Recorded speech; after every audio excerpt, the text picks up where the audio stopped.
The home is getting a whole lot smarter, and if you're an Apple user, chances are your portal into the smart home is through Apple Home. It makes sense. Apple Home works across your Apple devices, is very easy to use, and supports Apple services like Siri. Despite the fact that Apple Home is very easy to use, there are still some nuances to it, and as a result, you might be wondering how to use it. That's why I've put together this video. Here's everything you need to know about using HomeKit and the Apple Home app. I've separated this video into sections, and you can skip to the section that's most helpful for you using the chapter markers. If this video is helpful to you, please hit the like button and subscribe to the channel. It really helps support my work, and I'd appreciate that support. First, it's probably worth going over the basics of HomeKit so that you can get the most out of it. As is often the case with Apple services, HomeKit only works on Apple devices, like the iPhone, iPad, Mac, and Apple Watch. That means that you won't be able to access HomeKit devices on your Android or Windows devices.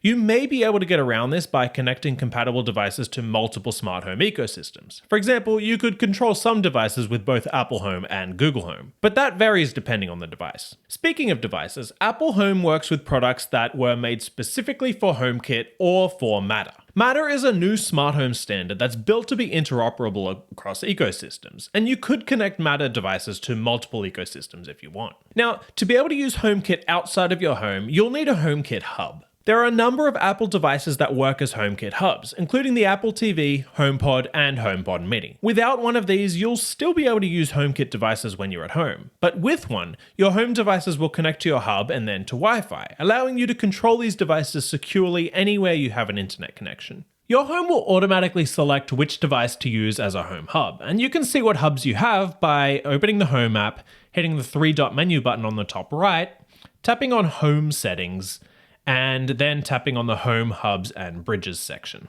The first thing to know about Home is how to use the Apple home screen. From the home screen, you can see and control all of the devices that you use most often, and see the status of the sensors that you might want to regularly refer back to. These devices are split into sections, including cameras, favorites, and rooms. To control one of these devices, tap on the icon on the device to turn it on or off, like so. Or tap on the name of the device to open more advanced settings. For example, if you tap on the name of a light, you'll get the ability to change its brightness, like this. Or you can tap into its settings using the icon on the bottom right-hand corner. Some devices will always open up into further settings no matter where you tap. These are devices that don't really have an on or off state like a light. For example, you can see that if I tap on my thermostat, it opens up temperature settings. While a thermostat can be on or off, like mine is right now, more often than not, you'll want to control its temperature instead. You can reorder the sections of the home screen by tapping this three-dot menu at the top, and then hitting the Reorder Sections button.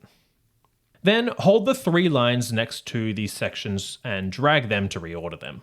When you're done, press the Done button on the top right-hand corner. Depending on the devices you have set up and your settings, you might also see this sound wave icon at the top right of your screen. That's the Intercom button, and we'll get into what that does later.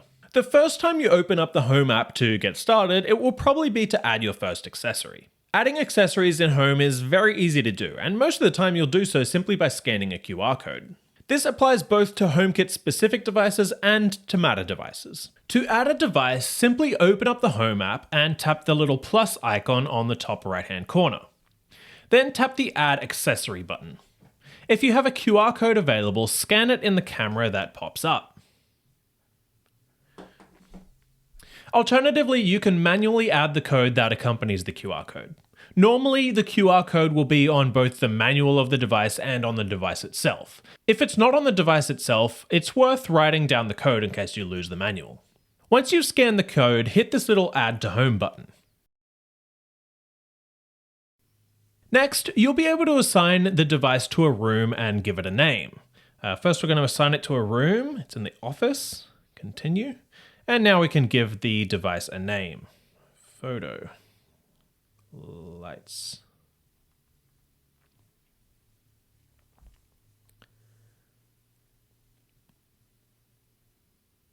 You'll be able to choose which icon you want to display it as, and I'm going to use a light icon. And you can enable some quick automations.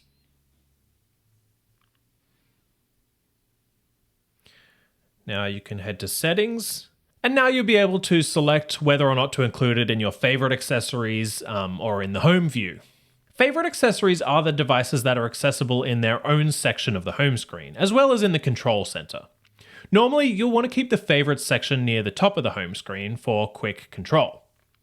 If you include a device both in favorites and on the home screen, it'll show up twice, once in the favorites section and once in its specific room's location. Sometimes devices won't connect to HomeKit through a QR code. That may be because HomeKit was added to the device through a software update after it was released, or because it works with a wider range of devices. A good example of this are Philips Hue bulbs, which connect to the Philips Hue hub. When you add Philips Hue to HomeKit, you won't add individual bulbs. You'll add your whole Philips Hue setup, and you'll have to do that through the Philips Hue app in the settings section. You can't add accessories through the Apple Watch or Mac, unfortunately. You'll have to do so through the iPhone. Once you've added a few accessories, you'll want to be able to quickly and easily navigate to them. If you've assigned an accessory as a favorite, you'll be able to access that accessory simply by opening up the app and controlling it from the home screen, like so. Not all accessories will be favorites or accessible on the home screen though. To access accessories in other rooms, tap on the 3-dot menu button on the top right-hand corner, and then tap on the room that you want to navigate to. Within the room's interface, accessories will be ordered based on the type of device that they are, including sensors at the top of the screen, which can be swiped through horizontally like this. You can edit some room settings too, like the background wallpaper of the room. To do that, tap on the menu button on the top right-hand corner, and then tap Room Settings. Then you can set a wallpaper for the room and assign it to a zone. We'll get into zones a little later. On the Mac, as on the iPhone, your favorite accessories will be available right away simply by opening up the app. To access rooms, simply tap on the room in the left-hand pane of the app. To edit a room on the Mac, navigate to the room you want to edit, then tap the Edit button at the top of the display, and then press Edit Room. Or, like on the iPhone, you can press the 3-dot menu button here and tap Room Settings. After your accessories are added to home, you'll be able to control them, which is very easy to do, though the way you do so will depend on the device. Most devices that simply turn on and off are controlled simply by tapping on the icon of the accessory tile. If the accessory is on and you tap the icon, it will turn off. If it's off, tapping on it will turn it on. Sometimes accessories offer more control. For example, most smart bulbs allow for dimming, and some can change color too. To access that extra control, you can tap on the name of the device on the tile. For example, with a dimmer bulb, you can slide up or down the slider to control the dimming amount. Holding down on a tile will give different controls for an accessory. In doing so, you'll be able to access the accessory's settings, including adding or removing it from favorites or the home view. The Mac app works in a similar way. Click on the accessory to easily control it, or right-click and then hit Accessory Details to access more controls. Then you can hit the Settings button to access the accessory settings. Once you've added a few different accessories to your home, you may want to group them. Grouping devices allows you to control all of them at the same time. A good example of why you might want to do this is if you have multiple smart lights in the same location and only ever use all of them at the same time. Grouping accessories is pretty easy. On the iPhone, head to the device's settings by tapping on its name and then hitting the little settings icon on the bottom right. Then tap the Group with Other Accessories button. You'll then be able to name the group of accessories. I'm going to call it Group 4. And then you can select which accessories you want to include within the group. Include the photo lights and the downstairs bathroom light. Once you've done that, you'll be able to include the group in favorites and in the home view. Like this. You'll also be able to select which room the group is part of if it's within one room.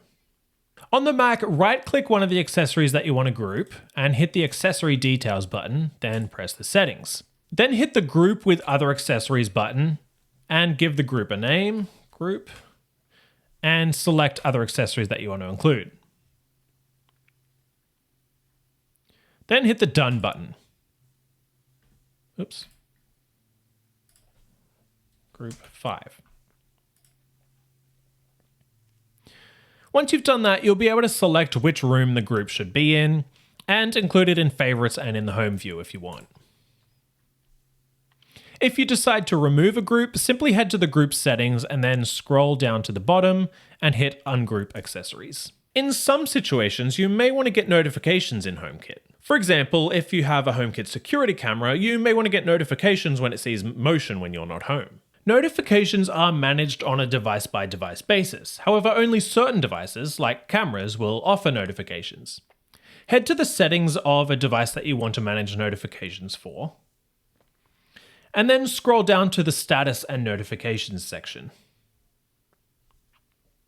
You'll be able to toggle on or off the different kinds of notifications you want to receive for the device. For example, for this camera, you can turn on or off notifications for activity like motion, status changes, and so on.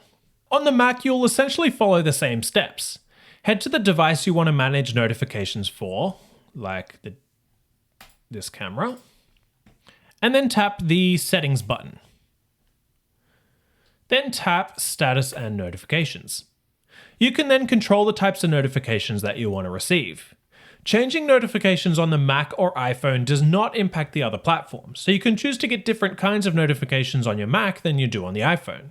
The Apple Watch notifications, however, will mirror your iPhone notifications. One of the best things about smart home platforms is setting up automations. Automations allow accessories and groups of accessories to be controlled without you needing to manually control them, and that really unlocks the power of the smart home. Creating automations is really quite simple. On the iPhone, simply open up the Home app and tap the plus icon on the top right-hand corner. Then choose the Add Automation button, and choose what you want to trigger the automation. You can automate devices to work based on your location, the time of day, other accessories, or when sensors detect something, and you have different settings based on the automation that you choose. For example, if you choose the time of day, you'll be able to select the time. If you choose to automate based on other accessories, like a sensor detecting something, you'll need to select the sensor and what it needs to sense. Once you select the primary trigger, you can select a secondary one too. For example, if I select to trigger an automation based on me arriving home, I can choose for it to only run at certain times. And if I choose the primary trigger to be the time of day, I can also choose for it to only be run when certain people are home. Once you've selected the triggers for the automation, you'll need to select which devices to automate. You'll be able to control most of your accessories, and you can select them simply by tapping on them. Tap the Next button, and then select the state at which you want the accessory to be in. Like on the home screen, you can either tap the icon to turn it on or off, or tap on the name to choose other settings. Once you've selected the state of accessories, you can choose to test the automation, or simply hit the Done button at the top. To edit the automation after you've already created it, head to this Automations tab in the Home app, and then select the automation that you want to edit. You'll then be able to change the automation. Creating automations on the Mac works pretty much the same as on the iPhone. Open the Home app, then tap the plus button on the top right of the window and tap Add Automation. Select what you want to trigger the automation, for example, the time of day. Then choose the settings that you want. Tap Next, and select the accessories that you want to be controlled in the automation. Then select the state of the accessories and hit Done. HomeKit Secure Video allows security cameras to be completely contained within HomeKit, and the footage you can store depends on your iCloud account. With a 50GB iCloud account, you'll be able to store footage from one camera. With a 200GB account, you'll be able to store footage for up to 5 cameras. With a 2TB iCloud account, you'll be able to store footage from an unlimited number of cameras. Once you have a camera set up on HomeKit Secure Video, you should be able to get a live feed of that camera in Favorites, the Home View, or in the room that it's set up in. Tap on that and you can access more settings. At the bottom of the screen, for example, you'll be able to access past recorded footage, and you can share that footage if you so choose. At the top of the display, you'll see a settings button where you can access settings for the device. You can also set the camera to record footage based on if it detects something like a person, animal, vehicle, or something else. On the Mac, HomeKit Secure Video works similarly. You'll be able to share footage with the Share button at the bottom of the screen here. and change the settings with the settings button at the top of the display. Currently, HomeKit Secure Video only supports footage at up to 1080p. There are cameras that support HomeKit Secure Video and can record at a higher resolution, but when they're used in HomeKit Secure Video, they'll still be limited to 1080p. Scenes are kind of like groups in that they allow you to control multiple accessories, but scenes allow you to set the state of different accessories depending on the moment. For example, you might want to set a go to bed scene, which will turn all the lights off, lock the door, and set the thermostat to a specific temperature. Creating a scene on the iPhone is very easy. Open up the Home app and tap the plus icon on the top right, and then select the Add Scene button. The Home app will suggest some scenes for common situations like going to bed, waking up, coming home, and so on. For the purpose of this video, we're going to create a totally new custom scene. You can then name the scene, My Scene, and then you can press the Add Accessories button to control the accessories that you want in the scene. So I'm going to go ahead and add the bedroom lights and the humidifier lights and hit Done. Then you'll be able to select the state of the accessories that you want in the scene. So I'm going to turn the bedroom light off. Like with an automation, you can then test the scene or hit the Done button if you're done setting the scene. On the Mac, open the app and tap the plus icon at the top right of the display. Then tap Add Scene and then follow the same instructions as on the iPhone. Zones are similar to rooms in that they allow access to multiple accessories within the same area, but zones can include multiple rooms. For example, you might want a zone for upstairs and a zone for downstairs. This will allow you, for example, to control all accessories of a type in a zone with Siri. To create a zone, head to the Home app and select one of the rooms you want to include in the zone. I'm going to choose the bedroom. Then go to that room's settings by hitting Room Settings. Then you'll be able to assign it to a zone or create a new zone. I'm going to set it to downstairs. You can select multiple zones if you choose. You'll then need to follow the same instructions for each room you want in that zone. On the Mac, open up the app and navigate to one of the rooms that you want to include in the zone. Then click on the Edit menu and tap Room Settings or Edit Room. Then you'll be able to assign it to a zone or create a new zone. Follow the same instructions for each room you want in the zone. Once you've created a zone, you'll be able to use Siri, for example, to turn all the lights off in that particular zone. From time to time, you might want to remove an accessory from HomeKit. For example, you might be upgrading to a new model and want to remove the old model. To remove an accessory from your home on the iPhone, hold down on the accessory and tap the Accessories Settings button, like so. Then scroll down to the bottom of the settings and tap the Remove Accessory button. Then tap Remove from My Home.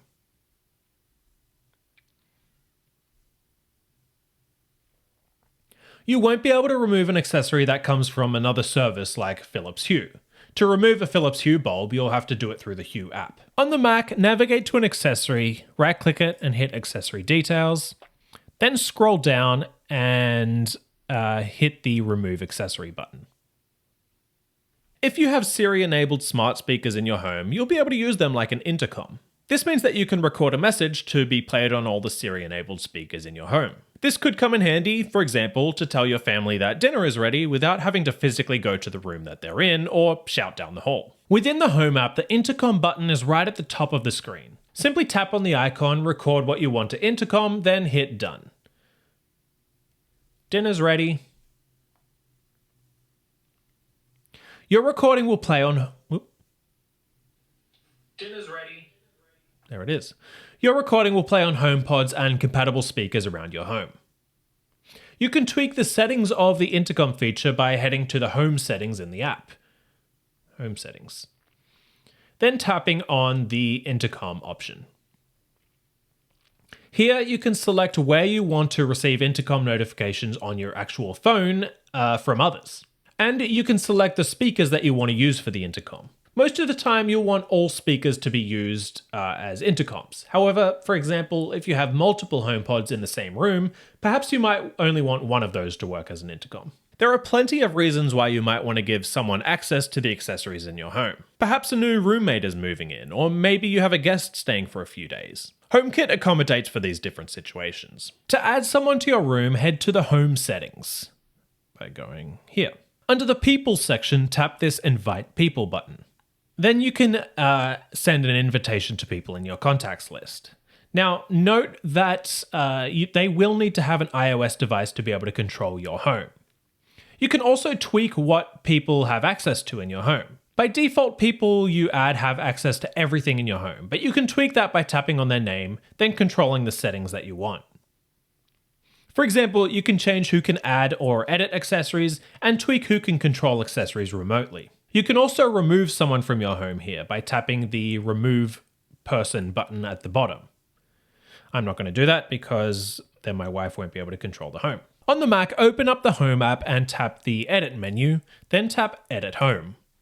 You can then invite people to your home and tweak what other people can do, and remove them if you need to.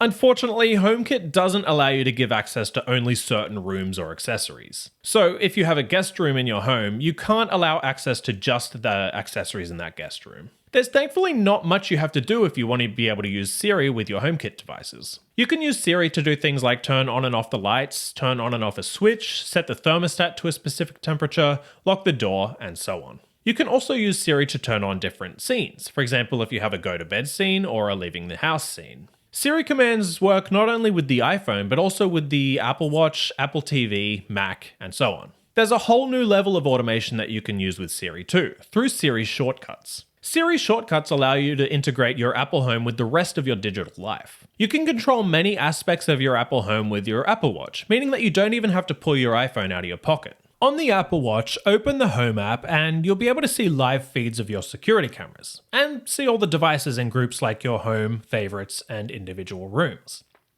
Tap on the tile of a device to turn it on or off, or tap the three-dot menu button to access other settings of the accessory like brightness.